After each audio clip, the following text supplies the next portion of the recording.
Welcome to episode 120 of the Search with Candour podcast, recorded on Friday the 16th of July 2021. My name is Mark Williams-Cook, and today we're going to be talking about DirectApply in job posting schema, the impact we're seeing of iOS 14 on iPhones and tracking. We're talking about GoDaddy's e-commerce rollout with Google, and actually some more algorithmic stuff with Google about how they handle fresh and critical content. So loads in this episode for you. Before we kick off, I would love to tell you this podcast is sponsored by the wonderful people at Sitebulb. Sitebulb, if you haven't heard of it, is a desktop-based SEO auditing tool for Windows and Mac.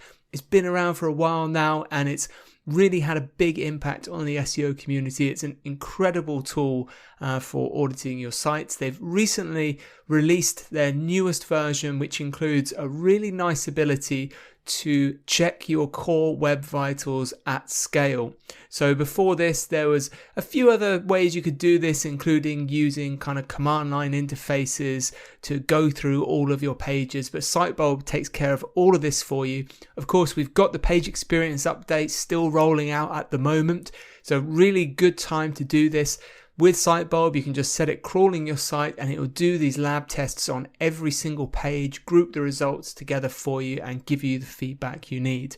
If you're listening to this podcast, there's a special offer for Search with Candour listeners. If you go to sitebulb.com/SWC, that's sitebulb.com/SWC, you'll get an extended 60-day trial of the software. No need to put your credit card details or anything like that. So you're completely free to give it a go and see if you like it, which I'm sure you will. And that's sitebulb.com/SWC.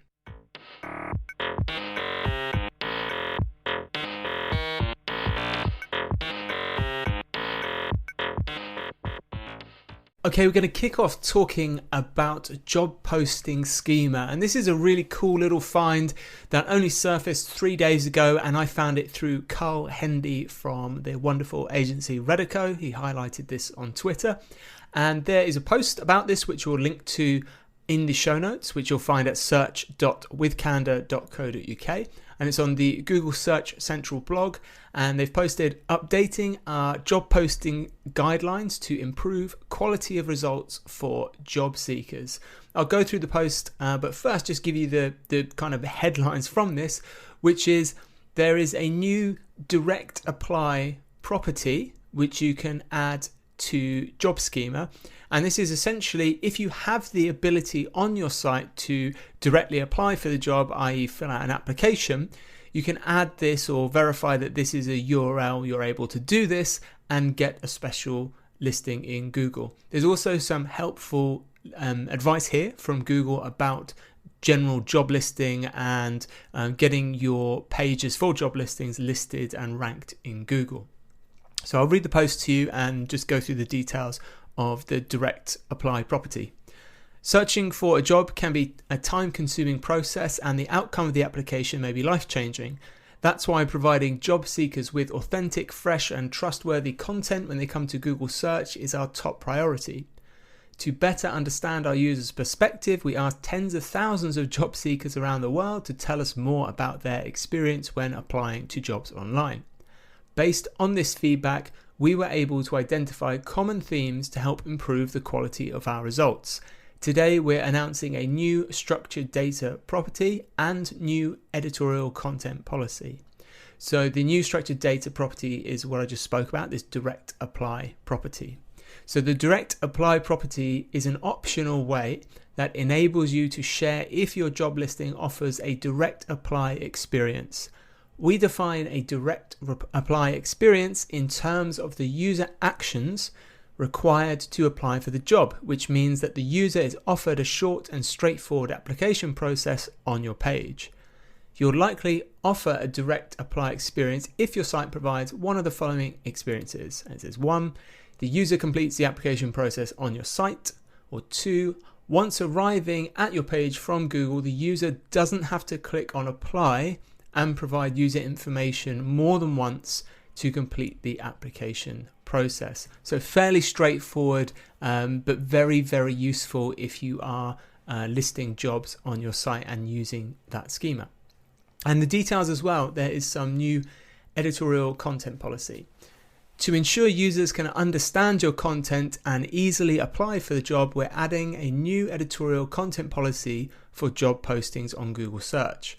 The new editorial content policy include guidance around obstructive text and images, excessive and distractive ads, or content that doesn't add any value to the job posting. Job listings should also follow basic grammar rules such as proper capitalization. This will help us improve the quality of our results and develop new functionality within the product. To provide sufficient time for implementation, the new editorial content policy will go live on October the 1st, 2021. So here we go. They've given us as well this really nice kind of overview on the feedback that they got from the job seekers. Based on our research findings, you can improve job seeker trust by addressing the following aspects of your site. 1. Verify there are no scammy or spammy job posts on your site. These are job posts that don't represent a real job opportunity. Make sure that you only mark up pages with a single and actionable job opportunity. 2. Ensure a good user experience. According to our users, sites with poor user experiences are those that ask for user information when it's not necessary, have poor quality pages, for example, excessive or obstructive ads, and/or have a complex application process, for example, leads to many redirects. Poor user experience also reduces application completion rate. 3. Remove expired job posts. Don't leave a job post open if it is no longer accepting new applications. There's a little bit more text to that, but I think that's fairly straightforward, that one. 4, make sure the job's posting date is genuine. Users use freshness as a signal to assess if a position accepts new applicants, chances to get hired, attractiveness of the position, and more. Don't mask old jobs as new ones, and don't update the date posted property if there was no change to the job post. That's quite an interesting one. Don't include wrong or misleading information in the job post or the markup. This includes incorrect salary, location, working hours, employment time, or other specific job details. So a lot of these would be fairly common sense, you'd hope, but we've all seen job sites do this with really old expired job ads, sites that are crammed with adverts as well. So it's interesting because it means that Google is obviously now looking at ways they can algorithmically discount these sites.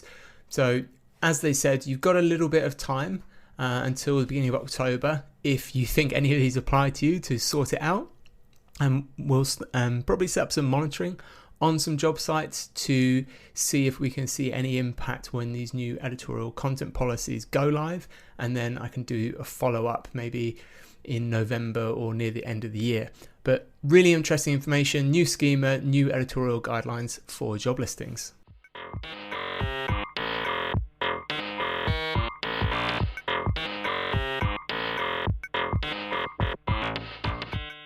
Something we've spoken about before on this podcast, especially in relation to pay-per-click, is iOS 14. So way back in episode 98, we did an episode entitled iOS 14 ATT and Google Passage Ranking. You'll find a link to that episode in the show notes. And we discussed the forthcoming changes that were planned in iOS 14. So that's the Apple's iPhones operating system software that were going to start asking users if they would give each individual app permission to track them. And we were talking about the potential ramifications from this, because apart from individual apps, which obviously use that data, the really standout one was Facebook, because Facebook is used a lot from people's mobile devices. It's very, very common people are using Facebook on their mobile.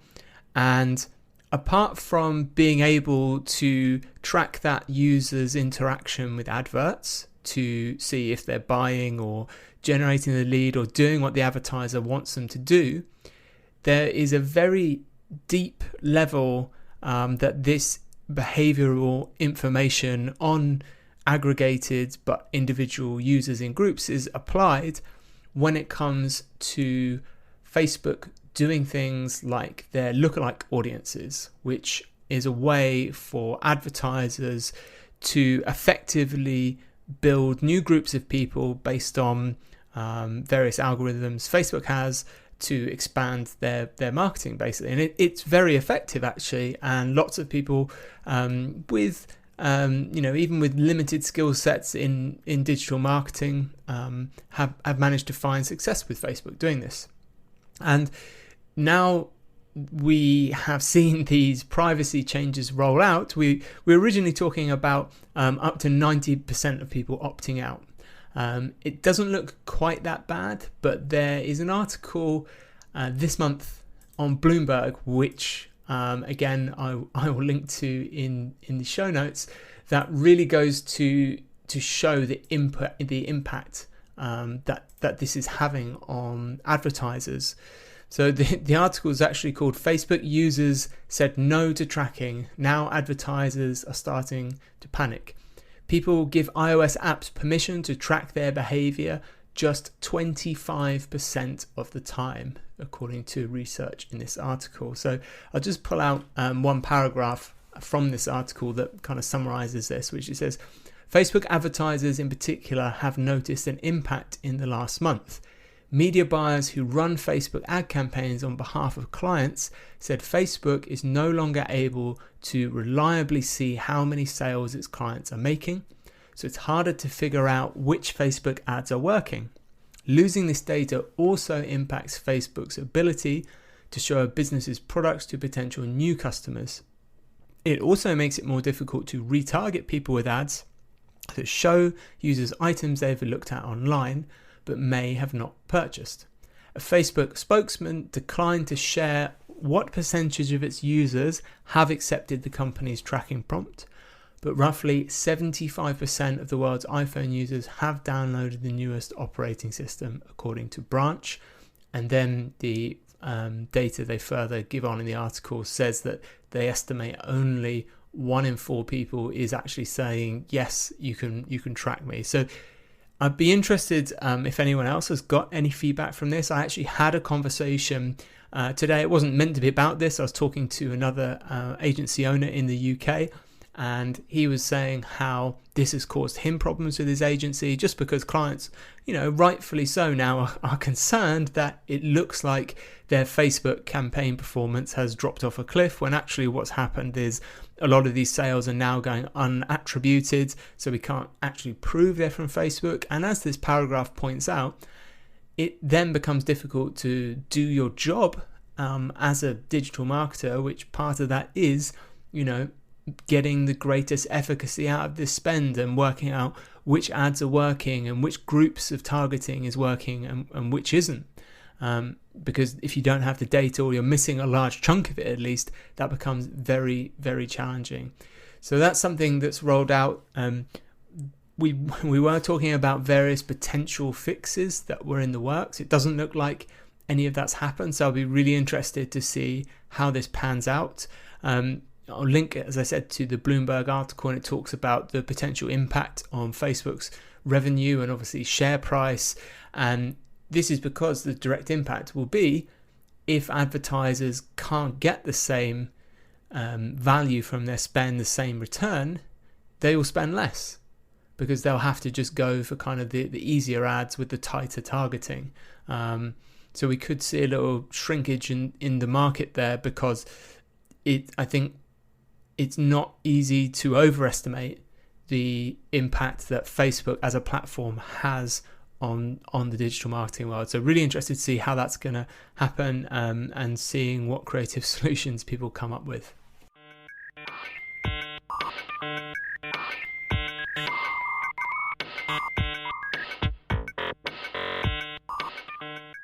And while we're in the midpoint of the show, I would like to introduce our sponsor Wix, who has this update for you.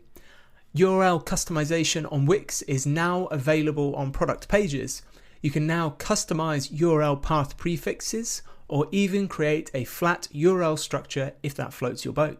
Plus, Wix automatically takes care of creating 301 redirects for all impacted URLs. Full rollout coming soon. Also, fresh off the press, bot log reports. Get an easy understanding of how bots are crawling your site without any complicated setup right inside of Wix. There's so much more you can do with Wix. You can now add dynamic structured data, upload redirects in bulk, including error notification and warnings, and fully customizable meta tags and the robots.txt file.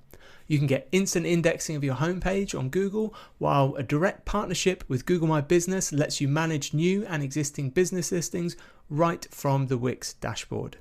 Visit wix.com/SEO to learn more.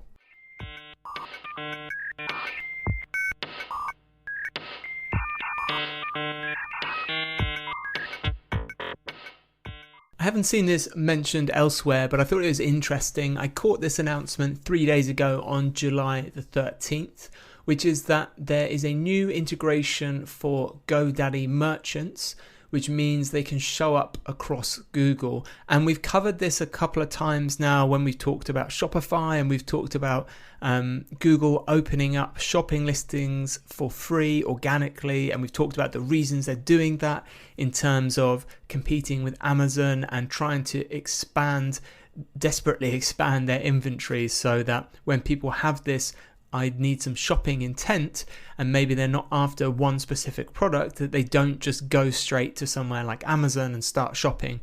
Google want you to stay there, and they want you to have this in-search experience where they're curating all of the different brands and products across all of these different merchants, organizing them for you, comparing them for you, and ideally giving you a way to check out directly through Google. That's definitely the experience they're aiming for.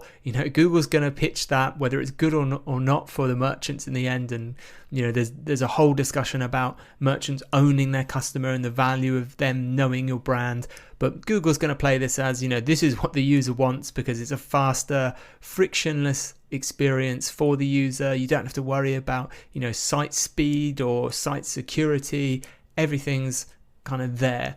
The downside being that it will make consumers more brand agnostic, or at least to the actual merchant brands. It might increase affinity with Google, as we've seen happen with Amazon.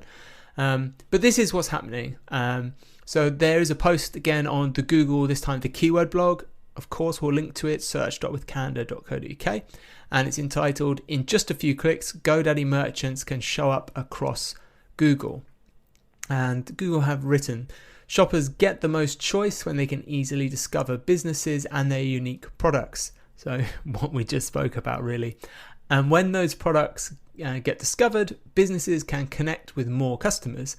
We see it as a win-win, which is why we're working hard to make commerce more open online. One way we're doing this is by teaming up with e-commerce platforms like GoDaddy.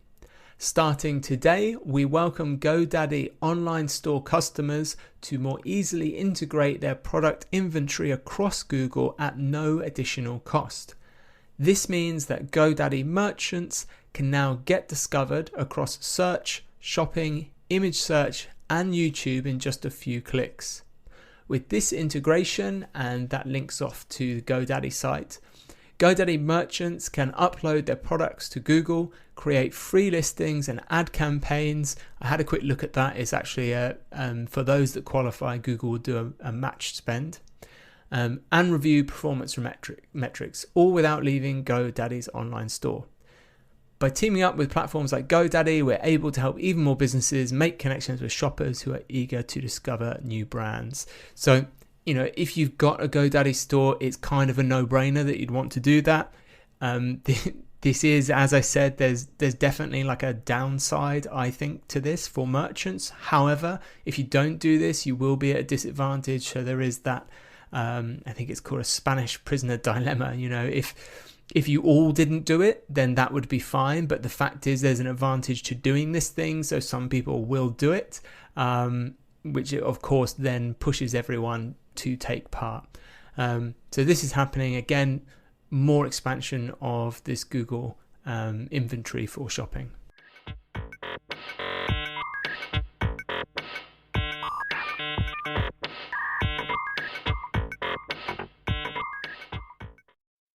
Now this I found super interesting. Google published a video. It's almost had 30,000 views already. It was only published 4 days ago on July 12th, and it's called How Google Search Reacts in Critical Moments. And it's talking about how the algorithm reacts to essentially when fast news happens and results need to change quickly. So I'll let you listen to the video. It's only a couple of minutes long, and then we'll just have a quick chat about it.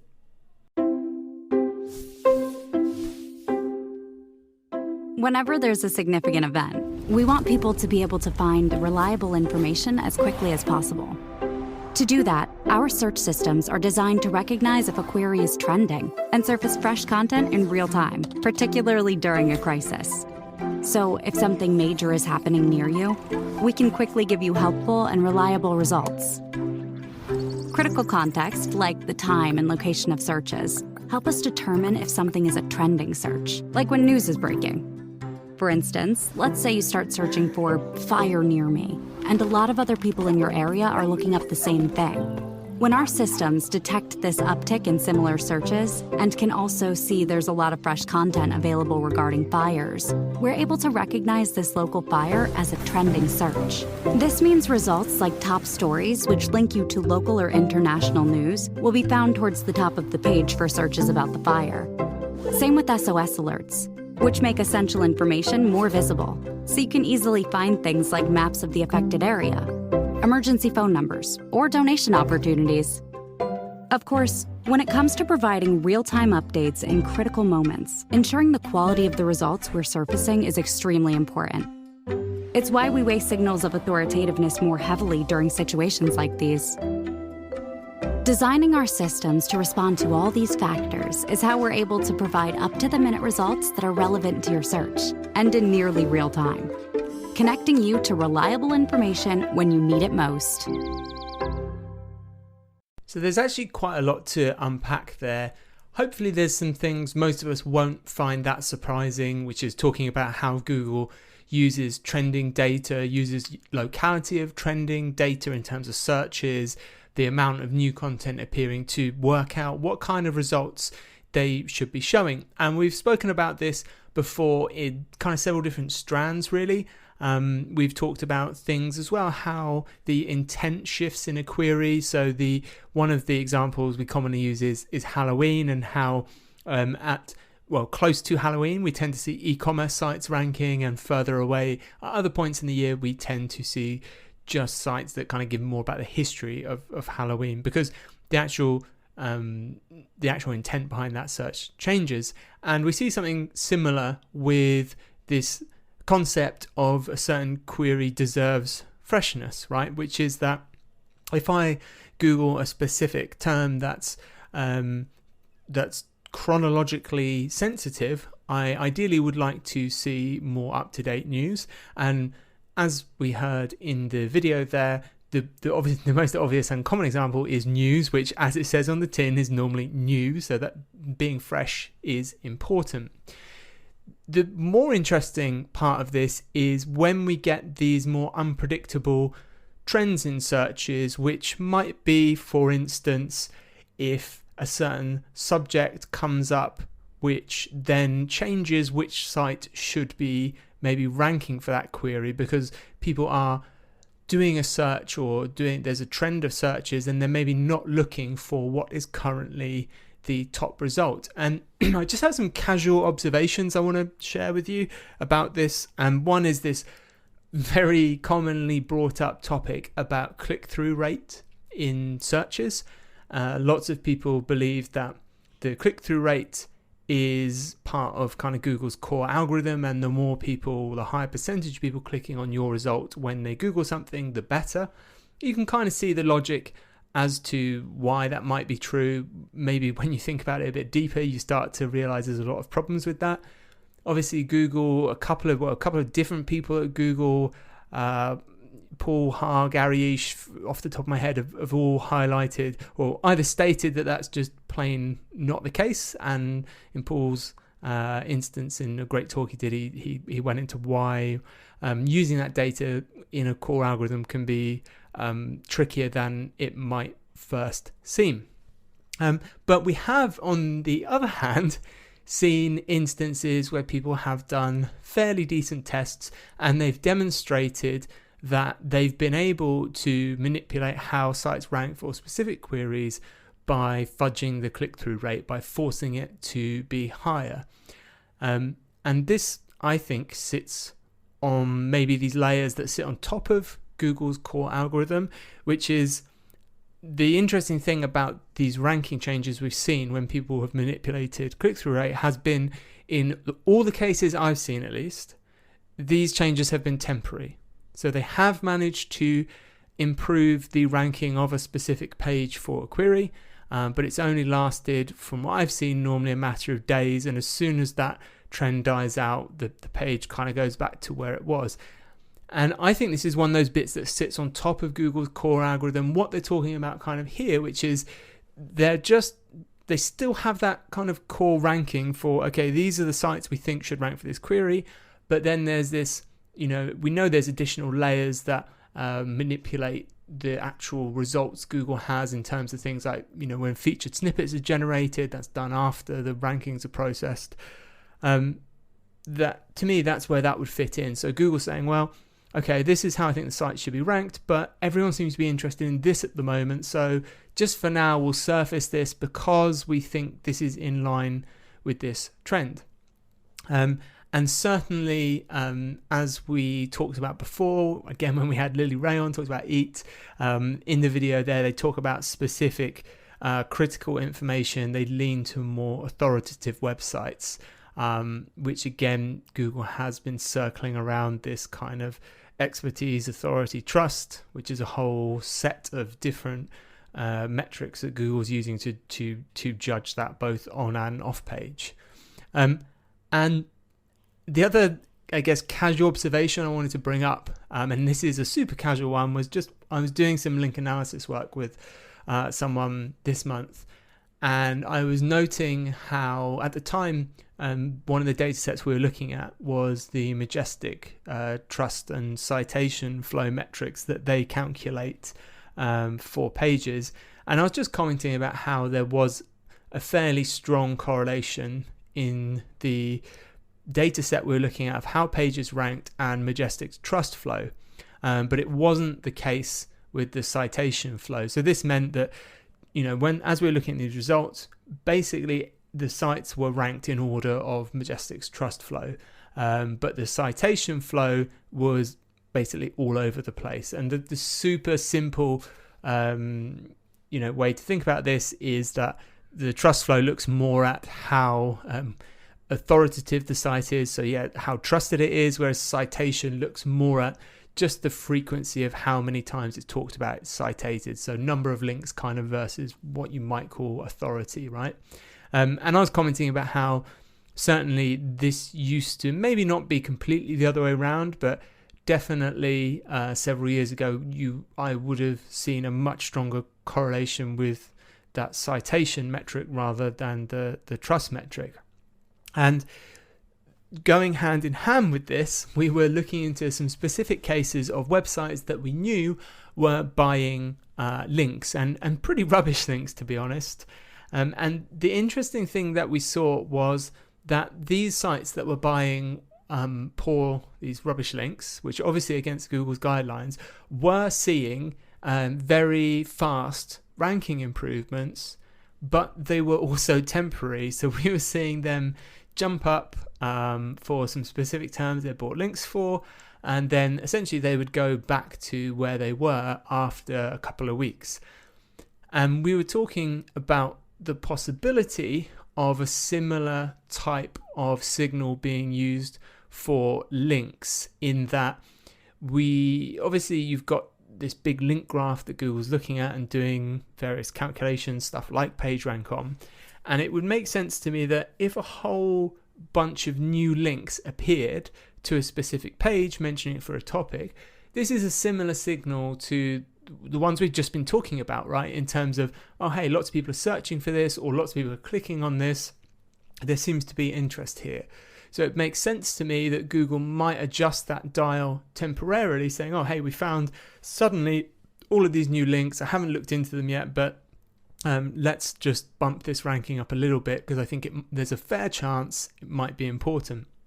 But what's happening then, and I would guess maybe as those links fit into Google's link graph, and by that I mean all the sites and pages that link to those pages are recrawled, Google kind of runs that calculation and can say, well, actually, we can see these are pretty crap links, right? They haven't got links from any other good sites, or they're all from unrelated sites, or links that that look dodgy. So Google's line on what they do with such links is they ignore them. So they don't pass any equity, if you want to call it, over those links. Thus, the rankings go back to what they were. But then this leaves us with this, I guess not final question, but another question of, well, we've heard about people using disavow without a penalty. So they haven't got a penalty from Google, a manual penalty, but they've disavowed what they thought were a chunk of bad links, and they've seen a ranking improvement. Why would that make any sense if the statement of Google simply ignores bad links is true? And I think that statement is true, but it's not the whole story. And I have heard Google's comment on this before, which is that if you have a, say, poor backlink profile, so you have a whole bunch of links that Google says, okay, well, this is definitely paid, or this is definitely a bought link, I don't like this link, for whatever reason, it doesn't like those links, it thinks they're spam. Those links are not going to directly negatively impact your rankings. But what it does do is there will be maybe this bell curve or this chunk of links in the middle that Google or other search engines may be on the fence about, in that they don't look great, but they're not really sure they're paid, or, we're not really sure about them. And having lots of bad links then might reflect poorly or change the probability that the rest of those links that are on the fence are good or bad links. So it makes sense that if a search engine works out, you definitely have a large proportion of dodgy, bought, paid spam links, that the ones that are on the fence, there's a fair chance that they also aren't good links. So they may discount those links as well. Whereas in the opposite case, if your link profile is super good and you're only getting links from good sites and it doesn't look like you've been spamming or you've bought any links, if you then have these links on the fence, I think it's more likely that they will be counted and you will get credit for them. And that answers fills several gaps for us, which is that the statement that Google ignores bad links, i.e. doesn't give you like direct penalties or demote your site based on these individual links, unless you get a manual action, of course, is true. It explains why in certain cases we've seen people who have disavowed chunks of bad links have then afterwards seen an uplift, and it makes sense in terms of even a human model of, if somebody tells lots of lies and they tell you a story that's hard to believe, you're likely to discount that also as a lie. Whereas if somebody is always telling the truth and they tell you a story that's hard to believe, you will probably give them the benefit of the doubt. So I just thought it was a really interesting concept to go over, especially as Google started talking about this and they've opened up a tiny bit more. There's obviously no technical detail in there about how they're treating queries that deserve freshness, and especially in these critical moments. And of course, Google has made, again, a bunch of statements and improvements around really important results, like the stuff with COVID and marking what's been fact-checked and what hasn't. So lots of improvements there, lots of things to think about in terms of the range of signals Google might use, and especially what we can do with links. That's all we got time for in this episode. I really hope you've enjoyed it and you'll tune in again next week. We'll be back on Monday, the 26th of July. As usual, if you are enjoying the podcast, please do subscribe, tell a friend, all of those lovely things. And of course, as usual, I hope you have a lovely week.